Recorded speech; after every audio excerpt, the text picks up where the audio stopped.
I spent all my childhood and all my life in Moscow. It's not the place where you want to live if you are gay.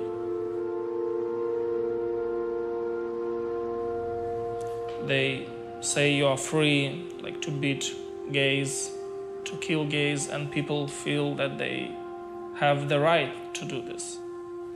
I was beaten by police, I was laying down in blood during the attempt of gay pride.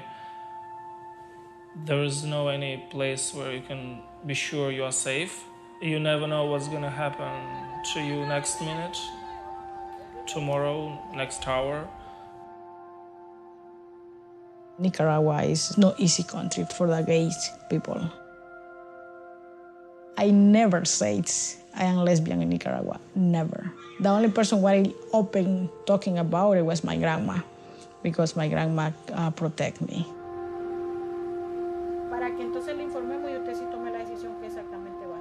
My friend was working in the gas station, and when I go to the gas station and asking for my friend, say something happening with him, nobody know.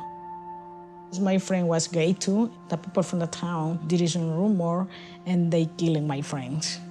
They never got it, the people who killed. Uganda is home. Home is always good and sweet. But it's also a place where life can be very miserable for certain members of society. I am a transgender identifying individual. Our own people do not understand it yet. They are only beginning to understand the issue of sexual orientation.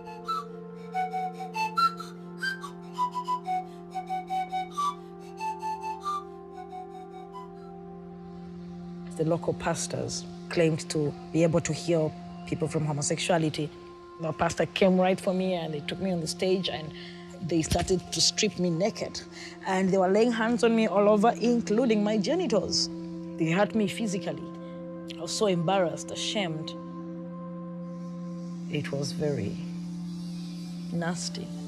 Sometimes you even think that it's how it should be. It's how other people live. But of course, after certain incidents, you have to make a decision to leave the country, which I did.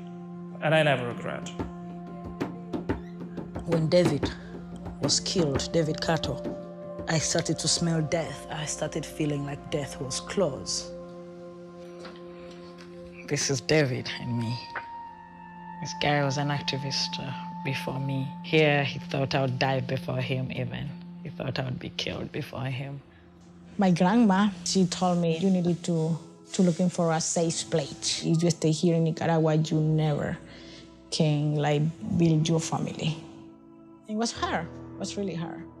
I said I am not ready to die. I have a daughter that I love so much. I am not ready for her to be an orphan. I need to save my life, and I have a dream now, a personal dream, and I plan my exit.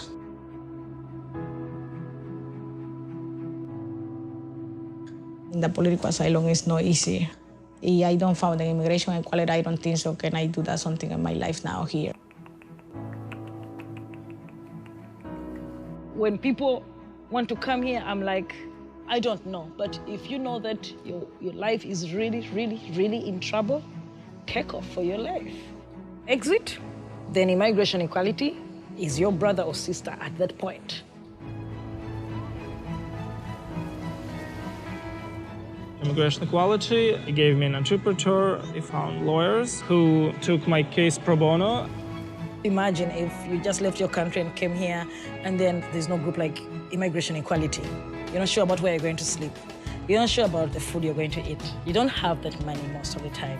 How are you going to find a lawyer in a strange country, and how are you going to pay them? I'm living now in the United States for 10 years. When I come here, I really won the lottery because I met Leida. After my grandma, probably she is the better person in my life, definitely. I'm kind of getting back to my feet now that I won the Asylum. I love my life here. I found a lot of friends. I do my art. I found a nice job. I've never had such a life. It would be impossible in Russia. I think that I'm beginning to get back what I lost. And I want to study music, and probably I will do some activism through the instruments. The decision to leave is your decision about your life. I'm not the strongest person, but sometimes it's the choice of your life. Yeah, it's the choice between life and death. After 10 years, my grandma passed away in December, the last December. She was 100 years old. She called me and said, I know you are happy now. I know you got your family. I really was so happy to know Fernando. I am ready to go. She told me I am ready because she knows for sure I am safe and happy now.